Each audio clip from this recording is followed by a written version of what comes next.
Para mí es un gusto y un agradecimiento, por supuesto, hacia Carlos Mota por haberme invitado a formar parte de esta presentación de su libro Lo irrepresentable, el malestar en la imagen contemporánea, de la colección Tiqué que dirijo.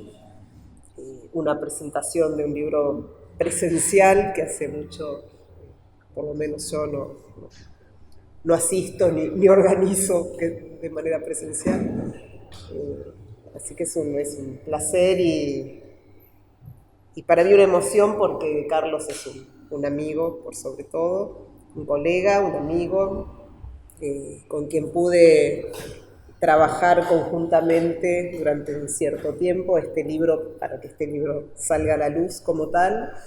Yo no voy a hablar del libro en sí mismo, del libro hablarán los presentadores, los invitados, pero sí decir que forma parte de la colección Tiqué, de la colección de la editorial Unsamedita de la Universidad Nacional de San Martín. Creo que es el título número 21 el tuyo. Actualmente ya hay 23 títulos publicados. El libro de Carlos fue el primero de 2021. Afortunadamente, aún con la pandemia pudimos publicar, creo que hubo 5, en 2020 2 y en 2021 3 libros de la colección Tiqué, y este es uno de ellos. Es un libro muy particular, muy singular, al estilo de Carlos Gustavo Mota, porque conjuga los intereses de él, ¿no? Yo no voy a decir nada del libro en sí mismo, tal vez después pueda decir algo en base a lo que escuchemos. Y 2 presentadores en esta ocasión, Marcelo Marmer, también un amigo y colega, hace muchos años que no nos veíamos, así que es un placer reencontrarnos en estas circunstancias. Y Hugo Freda, director del Centro de Estudios Psicoanalíticos, de donde se incluye, entre otras áreas, la publicación Tiqué, psicoanalista también. Lo conozco un poco más aún. Casi de todos los días. Casi de todo de la vida cotidiana, pero no tengo idea de qué va a decir sobre este libro de Carlos. Si les parece bien, Marcelo, me gustaría saber qué te pareció, qué tenés para decir de Lo irrepresentable. Gracias, Damasia. Claro. Buen día a todos. Para mí es un gusto y un honor presentar el libro de un amigo y de mi colega, a quien valoro mucho, Carlos Mota. Voy a empezar con unas palabras de Facundo Chamorro en el prólogo del libro. Él dice: acá hay de lo que no se quiere saber. Yo personalmente pienso que hay que tener mucha fuerza y una gran convicción para escribir sobre lo que no se quiere saber, es decir, lo irrepresentable. Voy a dejar para el final otro comentario del prólogo acerca de la imagen que falta, la distancia entre la mirada y el deseo de verlo todo, también palabras de Chamorro que voy a comentar hacia el final. Perdón, se escucha bien, ¿verdad? Ok.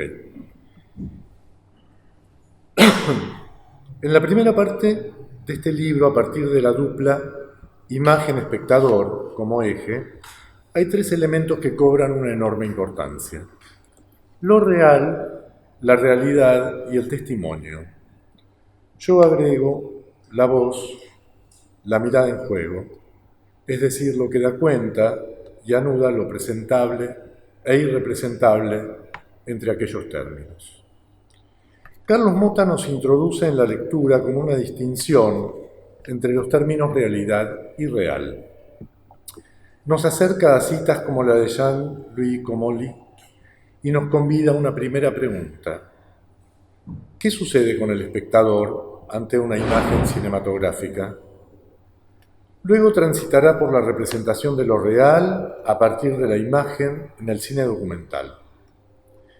Distingue entonces la imagen como registro a partir de films del genocidio de la Segunda Guerra Mundial, luego lo que escapa a la imagen en La miseria en Brasil, y por último logra circunscribir el real que tanto la imagen como la palabra ocultan a la vez que desentrañan en los documentales de la Guerra de Argelia. Motta afirma que lo narrable no es exclusivo de la dimensión discursiva, sino que forma parte también de lo visual.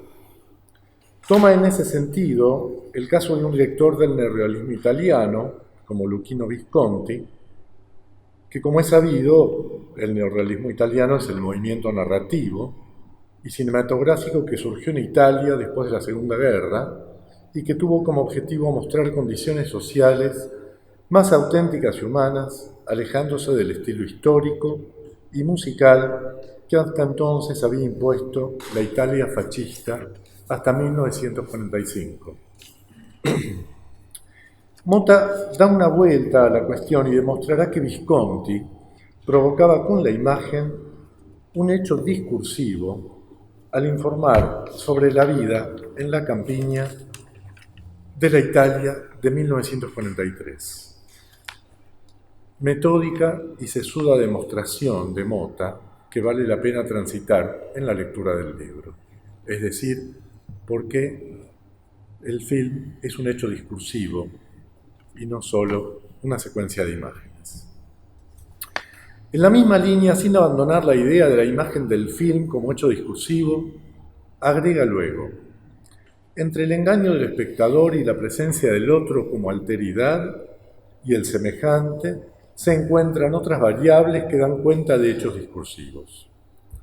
Se vale a modo de ejemplo de la historia del cine de Godard y dice así: el montaje deja de crear sentido y pasa a constituir el discurso mismo. Subrayo, el discurso mismo, palabras de Carlos, será la tarea de cada lector tirar de este hilito para acceder al porqué de esta afirmación. Es decir, el montaje deja de crear sentido y pasa a constituir el discurso mismo. Otras conclusiones deberían ser transitadas. Subrayo, a mi criterio, fundamentales en este libro. La representación fílmica solo puede producirse cuando se procura atemperar sus efectos. Lo repito. La representación fílmica solo puede producirse cuando se procura atemperar sus efectos, enmascarar su propia realidad. Otro punto fundamental es una provocadora propuesta. La visión del mundo, la ideología y el lugar de la representación es el lugar del malentendido que conduce a una crisis individual posible. Un elemento paradigmático del valor de lo irrepresentable en esta obra es el modo en que Carlos aborda los tres modos diferentes en que tres cineastas pretenden dar cuenta de lo ocurrido durante el Holocausto. Según la utilización a tal fin de la voz de un superviviente de un campo, en el caso de Alain Resnais, la prescindencia absoluta de imágenes de archivo, en el caso de Claude Lanzmann, y la utilización de la imagen en su concepción modernista como imagen que siempre oculta algo. El caso del film Respiro, del director checo Harun Farocki. Aún para quien no es psicoanalista, el libro también contiene conceptos claros, en la pluma de Carlos Motta, sobre el arte, en palabras de Freud y de Lacan. Y entonces nos lleva de la mano, Carlos, amablemente, por una pregunta que ya inauguró con su libro Psicoanálisis y Cine. ¿Qué le enseña el cine al psicoanálisis? A lo que responde como testimonio de su propia experiencia en las dos disciplinas, una puesta en acto de lo que va narrando. Él dice: recortar lo real, darlo a entrever en una imagen es una respuesta posible. Yo agrego: posible, Es una en una serie incompleta. Es en esa respuesta en que encuentro lo que nombré como puesta en acto, porque Carlos deja lugar al real singular de quien es espectador y a la vez analizante, tanto para el cine como para el psicoanálisis. Bajo el título Imagen de lo real, nos propone Motta un recorrido por los conceptos de Das Ding, la cosa, desde el proyecto de psicología para neurólogos, el malestar en la cultura, de Freud, hasta el seminario 7 y el escrito La subversión del sujeto, y también Heidegger es invitado a este libro. No transcribiré, por supuesto, las conclusiones a las que arriba, esto es tarea de cada lector. Solo destaco que recurre a un comentario de Lacan sobre la mudez del personaje Harpo de los hermanos Marx, es decir, recurre a la imagen, el rostro de Harpo, en el ejemplo, un rostro que da cuenta no del silencio, sino del acto de callar. Y recurre entonces a una cita de Lacan: el acto de callarse no libera al sujeto del lenguaje. El callarse permanece cargado de un enigma. Me detuve en lo que Carlos Motta afirma acerca del acontecimiento, como algo que sucede tantas veces como se lo pueda contar, y entonces agrega en una construcción, a mi gusto, propia de la poesía, por lo que condensa. El relato demuestra algo de la verdad que esconde. Yo voy a tomar la frase "lo que sucede tantas veces", que es lo que él afirma en relación al testimonio.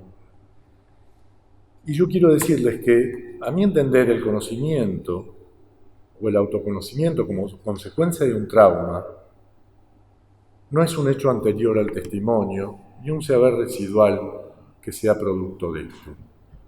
Por su propia cuenta, este saber no existe. Ocurre solo a través del testimonio. No puede separarse de él. El testimonio se revela entonces como un proceso de construcción a través de las palabras, del mundo deshecho, un proceso que particularmente en los films citados por Carlos Motta permite tejer lo que la violencia había rasgado, hilvanar nuevamente los futuros aniquilados previamente. Una lectura atenta del testimonio debe abrirnos simultáneamente a la cotidianeidad del acontecimiento y al testimonio en tanto acontecimiento. Me atrevo a señalar algo que surge de la lectura del libro. El valor del testimonio radica no solo en la posibilidad de señalar la pérdida, sino que fundamentalmente pone en evidencia la posibilidad de los seres humanos para sobrellevar el sufrimiento, para apropiarse de las perniciosas marcas de la violencia y resignificarlas a través del trabajo de simbolización, ritualización y renarración. Esto no significa, por supuesto, que cualquier versión es posible, ni cuestiona el valor jurídico que toma el testimonio. El valor del testimonio es crucial, especialmente por las masacres masivas ocurridas en el siglo XX, que mientras ocurrían, los propios perpetradores se ocupaban de borrar sus huellas, que pudieran servir a los fines de la documentación. Es allí donde la viva voz cobra un valor muchas veces insustituible.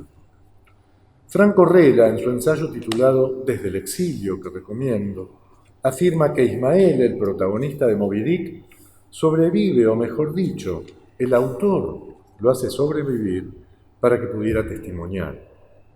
Si no, la lucha contra la ballena, el leviatán blanco, no hubiese sucedido. Para concluir, algo sobre lo que hablé antes, que tomé del prólogo, sobre la distancia entre la mirada y el deseo de verlo todo. Motta es radical respecto a la imposibilidad de alcanzar lo real por medio de la representación.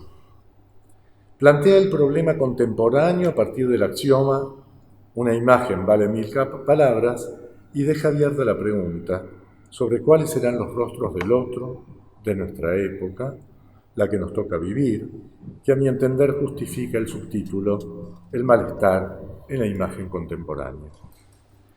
Para no alejarnos de lo cinematográfico, Franco Rela también afirma que Marlowe, el personaje de Apocalipsis Now, ama narrar, pero de tal modo que el significado de un episodio no está en el interior, sino en lo que envuelve el relato. Escuchen cómo lo dice también poéticamente. El enredo narrativo es como esa luz que revela la bruma, como la iluminación espectral que hace visible a veces los halos oscuros. Hago un correlato con lo que propone Motta como irrepresentable y conecta con el real de una experiencia. Vuelvo a Rela. La verdad es sombra, oscuridad, que puede ser revelada como tal, precisamente como halo y sombra, pero que no puede ser desvelada, aclarada. En la misma línea, Motta, Rela, encuentro a Tanizaki en el elogio de la sombra. Una imagen decorada con polvo de oro no está hecha para ser vista de una sola vez, en un lugar iluminado, sino para ser adivinada en un lugar oscuro, en medio de una luz difusa. Por último, quiero destacar el correlato artesiano del libro, no siempre sencillo de ser transmitido con la generosidad y exposición comprensiva con que lo hace Carlos Motta. Roland Barthes escribe en el placer del texto, refiriéndose a la representación. Habría dos realismos. El primero descifra lo real, lo que se demuestra, pero no se ve. El segundo dice la realidad, lo que se ve, pero no se demuestra. Y dice Barthes, la novela que pueda mezclar los dos realismos agrega a lo inteligible de lo real la cola fantasmática de lo real. Aprovecho para formular una pregunta a un público atento, a todos los presentes. Hay una discusión ética sobre el film La lista de Schindler, de Steven Spielberg, y en esa discusión ética se plantea si es aceptable representar lo ocurrido desde dentro de una cámara de gas, de un campo de concentración, dado que nadie volvió de aquello. Yo dejo abierta la cuestión para quien quiera participar de esta pregunta. Es muy frecuente que el lector de ensayo saltee capítulos para dirigirse a aquello que busca en una obra determinada. Este es un libro que sería mejor leer entero. Motta lo dividió en 3 partes, creo que esto no es arbitrario, y sin embargo, algunos interrogantes que se plantean de entrada se amplían y a su vez se responden a lo largo del libro. Motta nos propone que la obra de arte en sí logrará su objetivo si se cumple que para ese espectador ya nada será lo mismo. Esta obra está asignada en esa dirección. Ya nada será lo mismo. Lo que no podría abarcar mi presentación hoy es lo que ocurrirá a esta obra a partir de este preciso instante. Entonces la secuencia sigue en manos de los lectores, es decir, de todos ustedes. Les deseo un gran encuentro con lo irrepresentable. Gracias.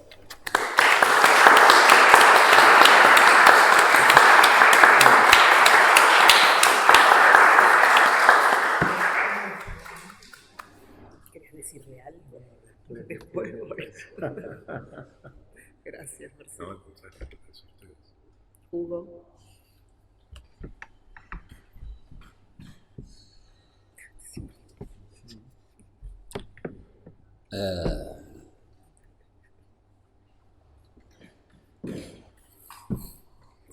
¿Por qué me paro?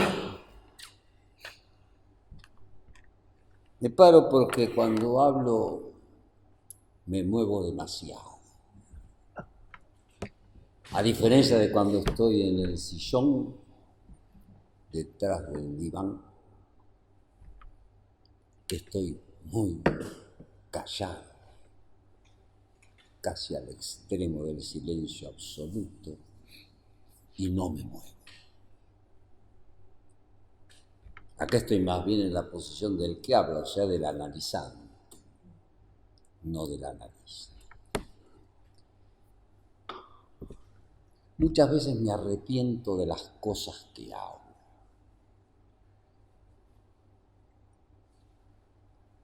Lo cual quiere decir que no pienso antes, lo pienso después. Entonces, como ya lo pensé y ya dije que sí, lo tengo que hacer. ¿Qué va a ser? Siempre fue así y no va a cambiar.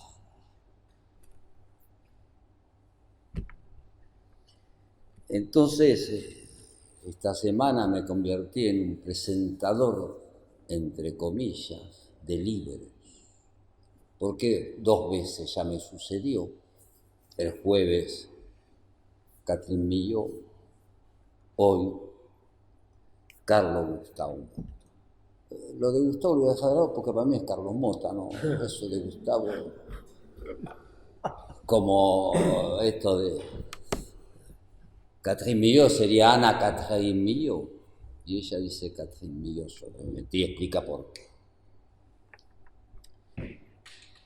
Yo entro a un libro cuando entro, haciéndole una pregunta al libro. Y trato de que el libro me la responda. Si no puede responderla, es porque mi pregunta no está bien hecha.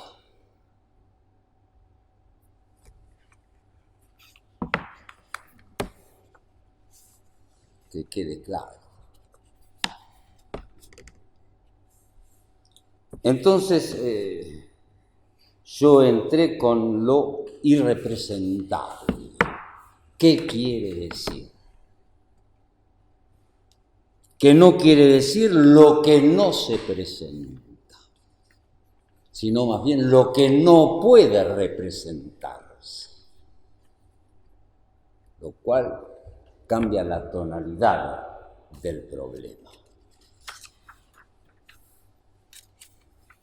Evidentemente, yo hago mi lectura que les propongo. Y me encontré ante esa pregunta con algo que me llamó mucho la atención y que se los repito. Un señor que iba a entrar al campo de concentración tiene como respuesta: aquí no hay por qué.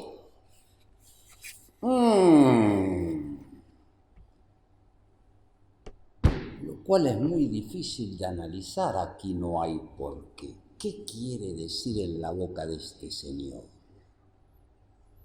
O sea, puedo hacer absolutamente lo que quiero porque aquí nada se justifica. No hay por qué. Es porque sí. En última instancia, como dirían en el barrio, porque se me canta. ¿Qué quiere decir un programa sin por qué?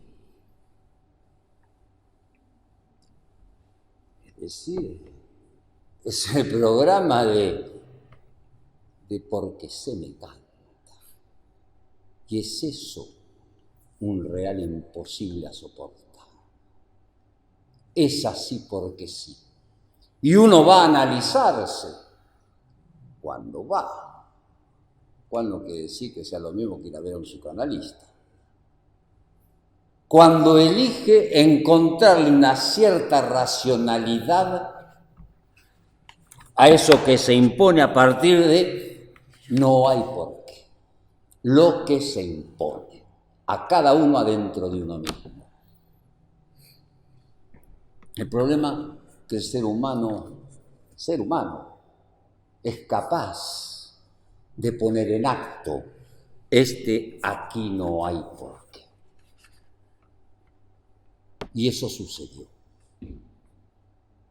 Sucedió que el orden de la racionalidad desaparece en nombre de esto es goce puro, sin palabras. Y se trata de algo muy particular que está relatado en el texto. O sea, yo asocio a partir de lo que leo, no les voy a decir, ustedes quieren saber lo que dice, lo leen y se acabó, para eso está el libro. Aquí no hay por qué. El análisis es tratar de ponerle una cierta racionalidad a ese no por qué. Racionalidad.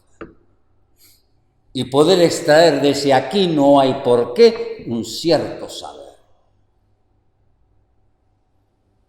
Y como le dijo mi amigo y colega, hay tres cineastas, vamos a llamar, no. ¿Cómo se los llamaría? No sé. Autores, son autores. Autores. Yo los llamaría creadores, Claro. que no es lo mismo. O sea, hay tres creadores que fueron a interrogar ese aquí no hay por qué.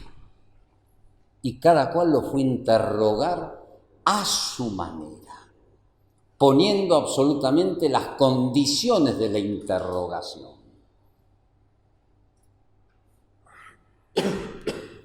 Cada cual imponía cómo él iba a interrogar eso que no tiene por qué.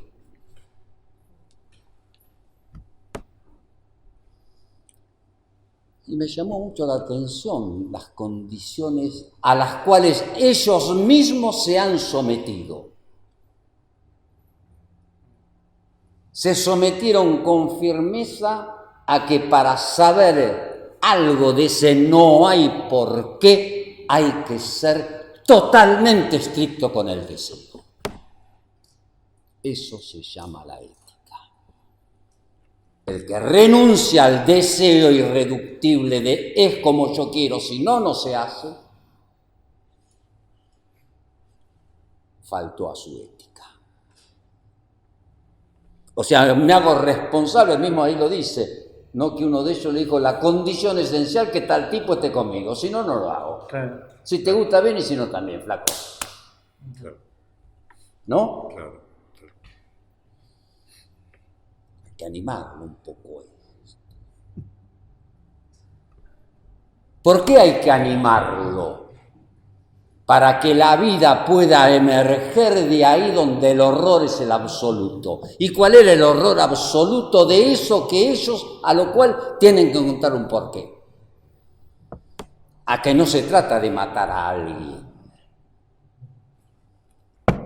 Eso yo ya lo conocía, lo había leído. Se trata de matar la humanidad que está dentro del otro, independientemente de él. O sea, se mata de tratar al hombre que está dentro del hombre. Se trata de matar al mismo tiempo la humanidad que está dentro de él.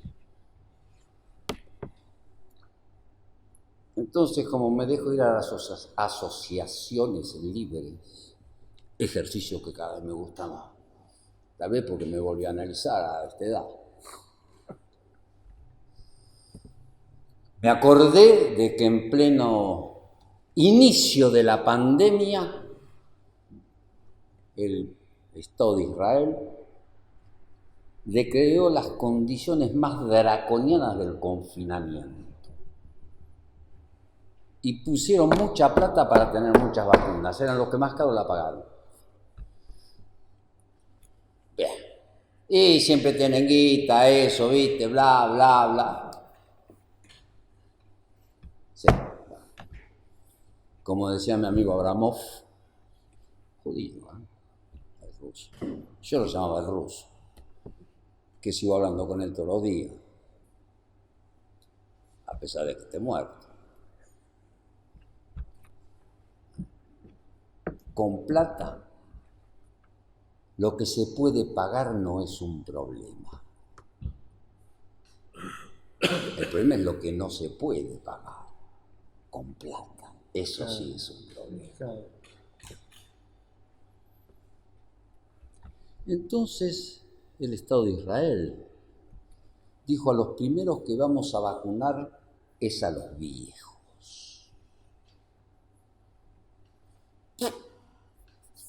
Me venía bien a mí. 75 pirulos. La verdad que yo no estaba en Israel. Y si voy a Israel de nuevo, quería ver el Muro de los Lamentos. Ahí donde se trata de desterrar el porqué. Dijeron los viejos primero, tal vez porque padecieron lo que padecieron, pueden decirlo. O dijeron eso, hicieron de eso una consigna. Es porque ellos tienen adentro de ellos la historia que se transmite. Y sin eso se muere la historia. O sea, se muere lo que se transmite.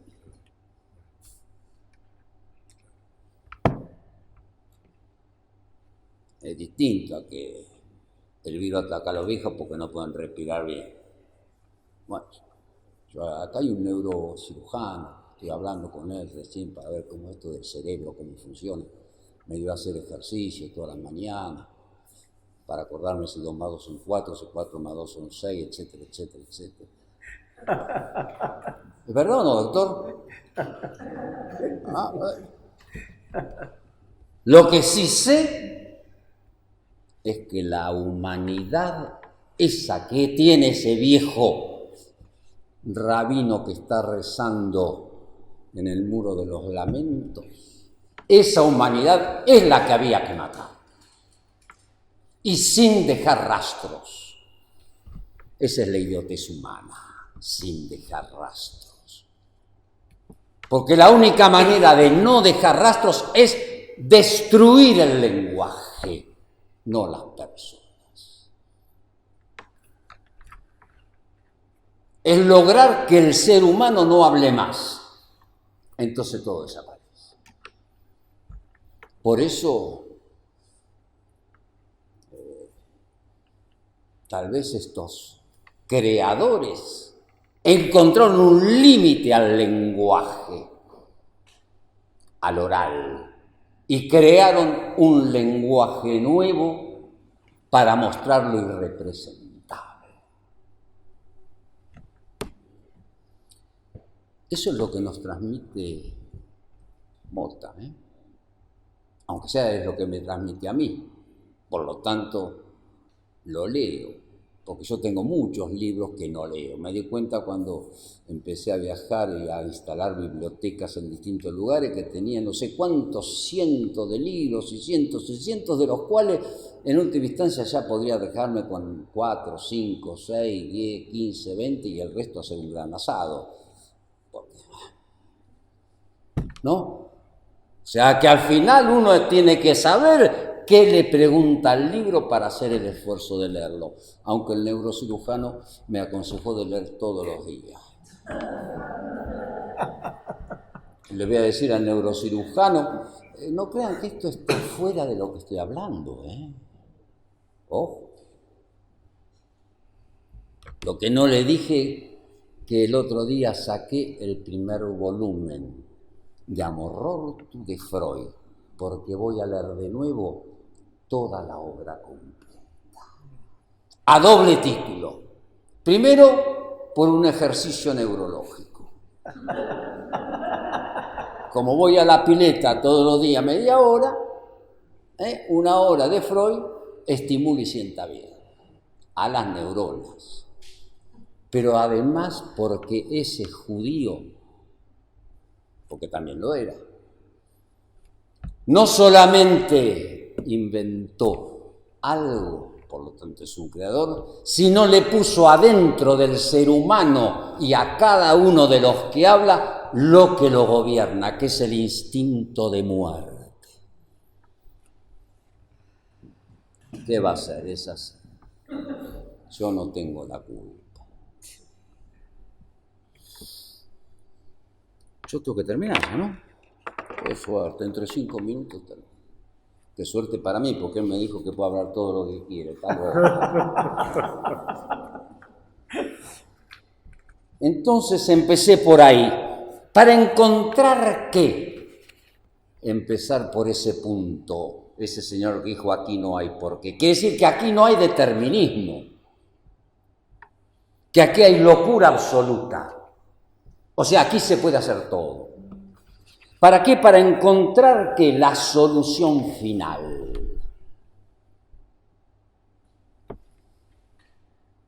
Ese es un proyecto del hombre, que esté encarnado en estos inmundos, es otro problema.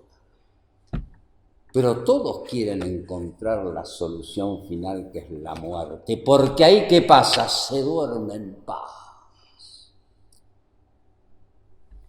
Y Freud lo introdujo adentro del sujeto, pero con una salvedad, que no forcés demasiado la máquina, flaco, porque si no, me indicó que podría hacerse algo más con el instinto de muerte que dejarse morir.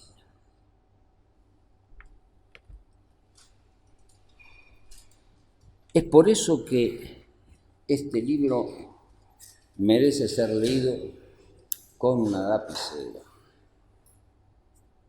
Y les voy a contar la historieta. No sé por qué. Yo la tenía sin usar de hace más de 3 años. La Mont Blanc que tanto quiero. Y la volví a sacar. Y anda muy bien. Es la Mont Blanc. ¿Qué va a ser? No murió. No está habitada del instinto de muerte. ¿Por qué? Porque no habla la lapicera. Sépanlo bien, que nada más tiene instinto de muerte los que hablan. Los que no hablan no lo tienen. Porque tampoco tienen el instinto de vida. Y es así donde, recorriendo, tiembla un poco de emoción. Me detuve también en la frase, antes de pasar a otra cosa, de Winston Churchill. Hombre del cual le digo la biografía. Como él sabía lo que quería, podía pasar de ser de derecha, izquierda, al centro, jugar de todos los puestos, de cualquier puesto. ¿Por qué? Porque sabía lo que quería. Léanlo. No tenía problema. Eso sí, había un problema, era el Reino Unido, que era el único, digamos, que lo gobernaba, y una idea precisa del hombre y de la humanidad. Y él dice, estos son crímenes sin nombre. Eso es lo que hacen los creadores, poner nombre a lo que no tiene nombre. Por eso Lacan trató de inventar algo que se asemeje.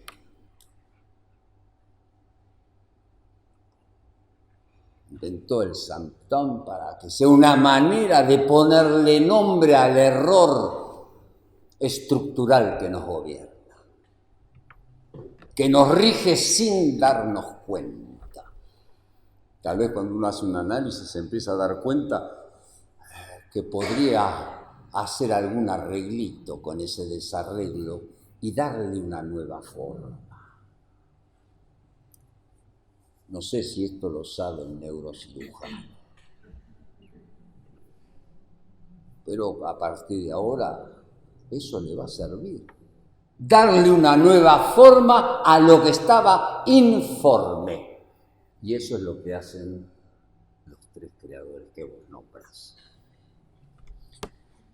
Dije que iba a terminar en 3 minutos, me faltan 5.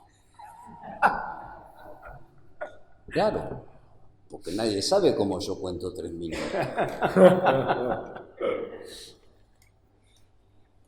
Reloj, no marques las horas porque voy a enloquecer. ¿Conocen este famoso bolero? Pero eso de ponerle nombre a lo irrepresentado, ponerle nombre al crimen sin nombre, porque eso no se puede hacer en una corte de justicia, no se puede hacer juzgándolo como quiere la gente, mandarlo en cana, Lo que pasa es que no es de lo que se trata, es de ponerle nombre al crimen para saber qué se hace después.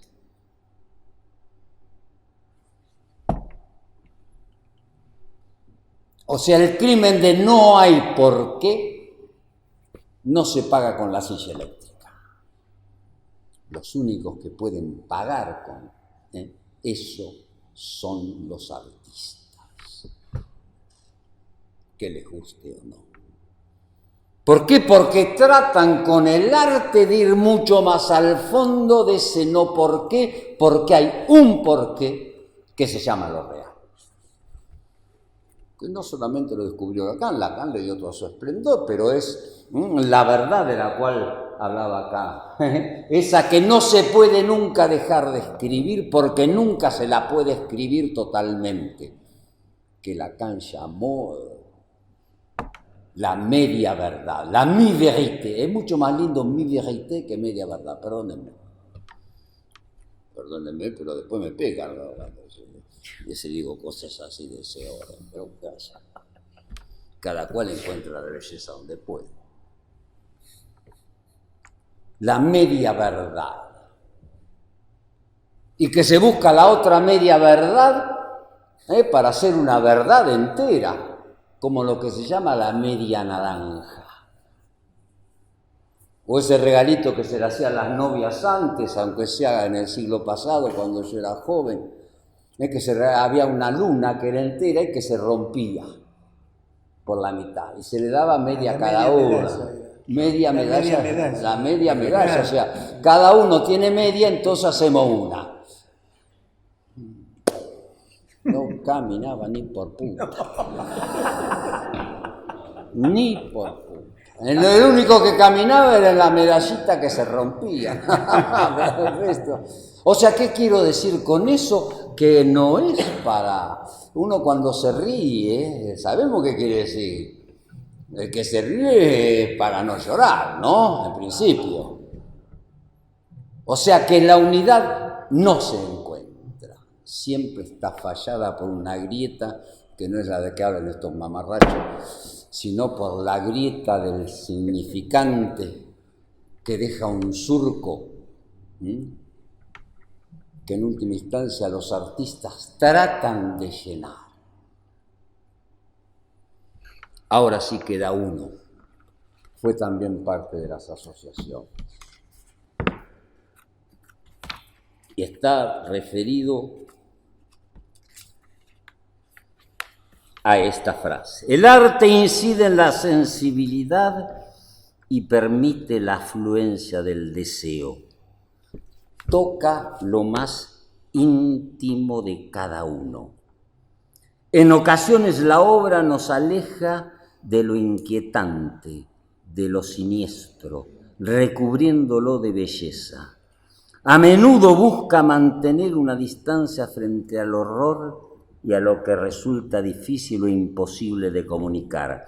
Otras veces se propone acercarnos a ese horror del que instintivamente se tiende a huir, precisamente por las características ominosas que puede conllevar. Como hay que decir siempre, la página donde está lo que uno lee es en la página 51. Cuando leí esto, me di cuenta que lo tuve que leer como 4 veces. No sé si era por las neuronas o porque era muy difícil. Deben ser las dos cosas, doctor, pero bueno. Después de leerlo la 4ª vez, me acordé por qué lo tenía que leer. Hay un solo cuadro en la historia de la humanidad que no se puede cotizar. Porque en este mundo que todo se cotiza, que todo se compra con platita, como dicen los muchachos, hay uno que no le pueden poner el precio. La hizo el catalán. Y un día el catalán, en medio de París, Picasso, para que se entienda, en medio de la ocupación, estaba haciendo Guernica. Entonces, como se empezó a circular la pelota, que este hacía cosas, que este el otro, el que era uno de los que cuidaba el orden público, o sea, un nazi, va al atelier de Picasso, mira el cuadro atentamente, lo mira y lo remira, y le pregunta a Picasso, ¿quién hizo esto? Y él le contestó, usted. Por eso ese cuadro no tiene precio. Muchísimas gracias.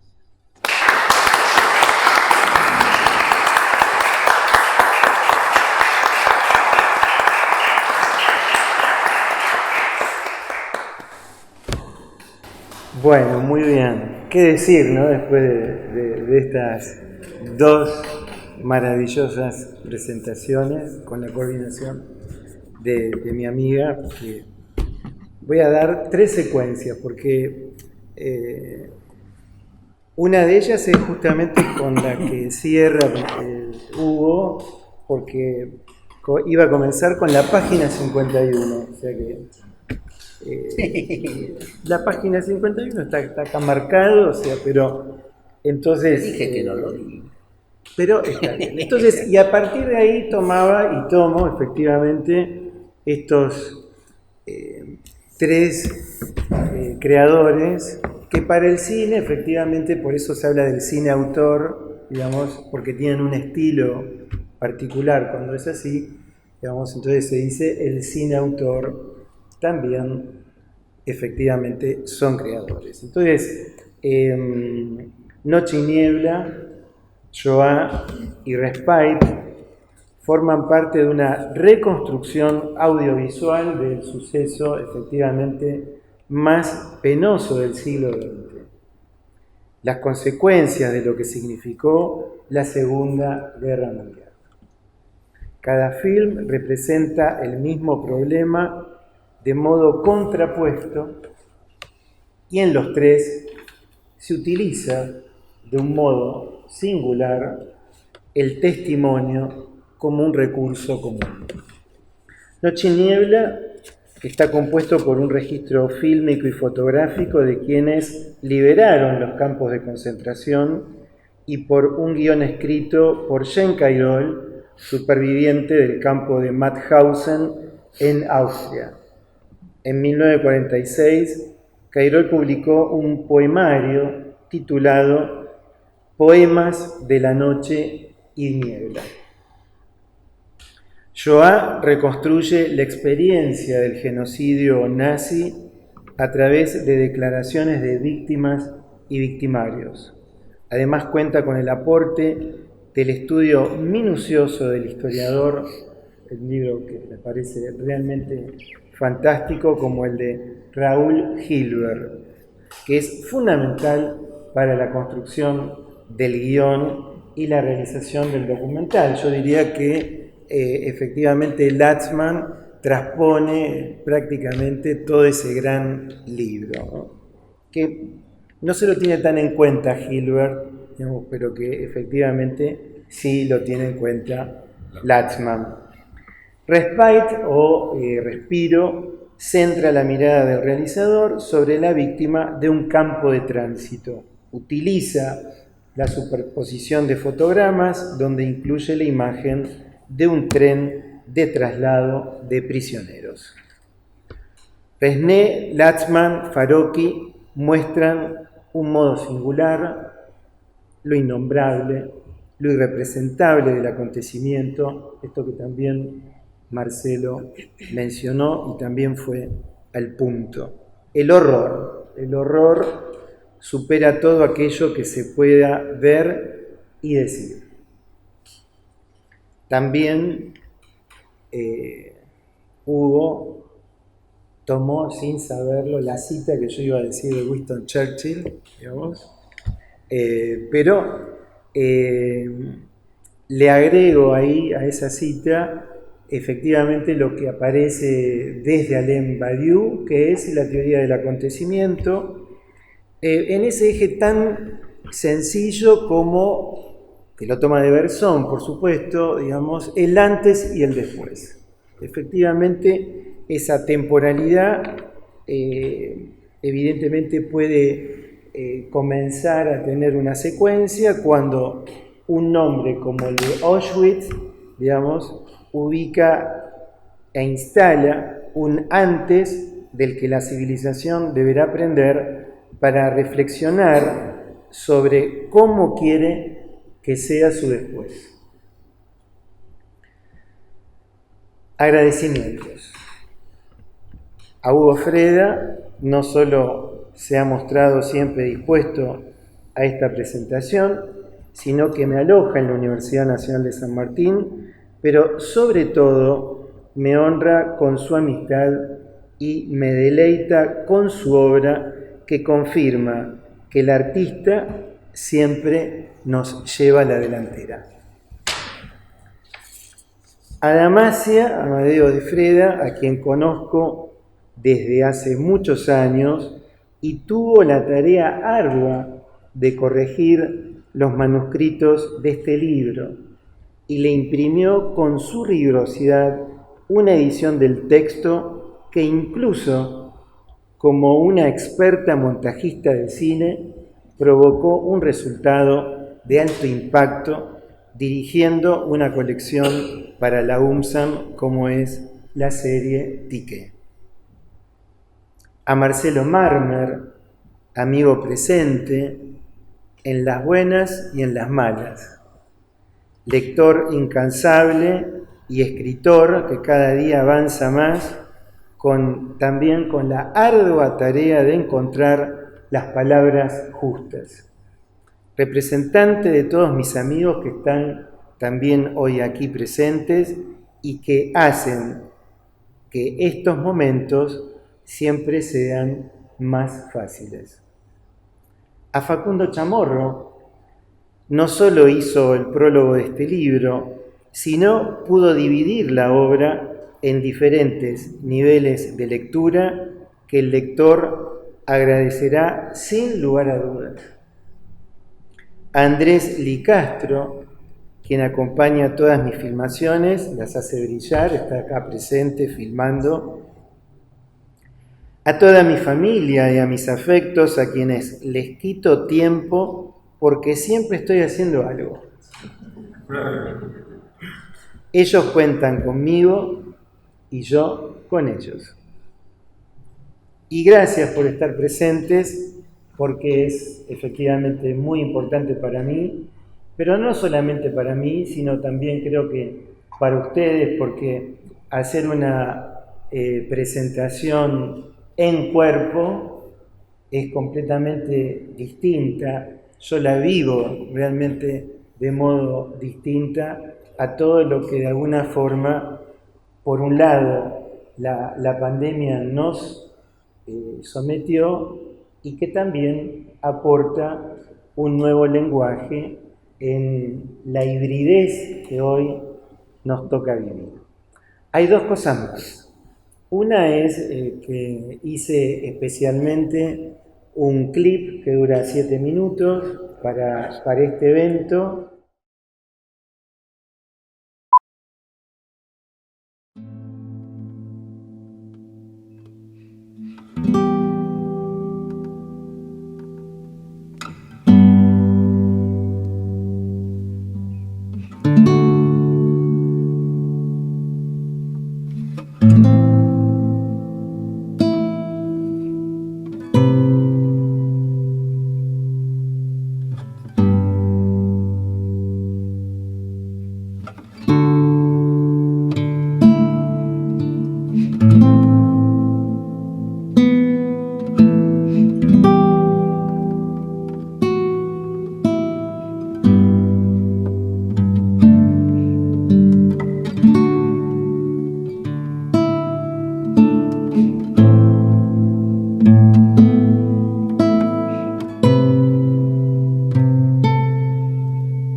crisis for a generation.